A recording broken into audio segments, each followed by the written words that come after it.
አቤል ዳኒና እንግዲህ ኤፋ ተደባደቡ። የተደባደቡበትን ምክንያት እንግዲህ ይቺው የማያልቅባት ሄርሜላ ናት። ወይ የራሷን ህይወት አታስተካክል ወይ ከሰው ህይወት አትወጣ። እጅግ በጣም ከባድ ነው።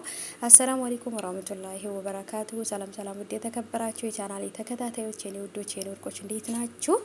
እንግዲህ ዛሬም በድጋሚ እንግዲህ ልናወራ ልንፈተፍት መተናል። እንግዲህ አሁንም ትገባር ችግር ተፈጥሯል። ወንዶች በሄርሜላ ምክንያት እንግዲህ እየተደባደቡ ነው። ወይ ከህይወታቸው አትወጣም ወይ ደግሞ አርፋ አትቀመጥም።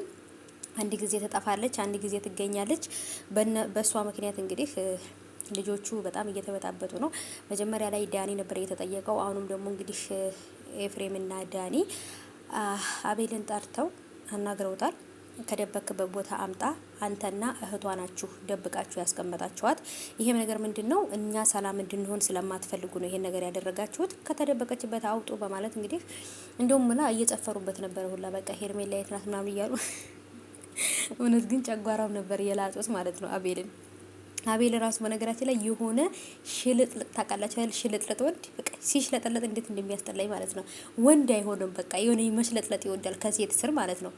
ልክ እንደ አብርሃም እኮ ሴት አውል ነው እሱ ራሱ በነገራችን ላይ ሴት አውል በቃ ላሐው ትላላችሁ ላሐው ለቁት ለቢላ የሆነ በቃ አይደለ የሆነ በእንትን ባሉበት ቦታ ላይ የሆነ በቃ እንደ ዝንብ መዞር ይወዳሉ ማለት ነው።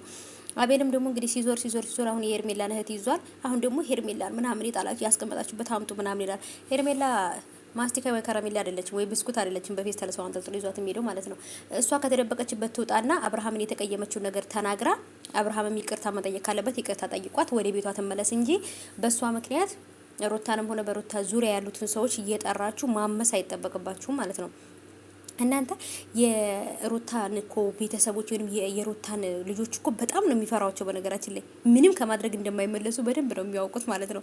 ለዛ ነው አሁን ሄርሜላ ስጠባ እናንተ ናችሁ እንደዚህ ያረጋችሁት ብለው የሚያስቡት ማለት ነው። ምድረቅ ዘናም ፈሪ ሁላ። እስኪ መጀመሪያ እንትን ሆኑና እስኪ መጀመሪያ ሄርሜላን ፈልጉና አግኟት።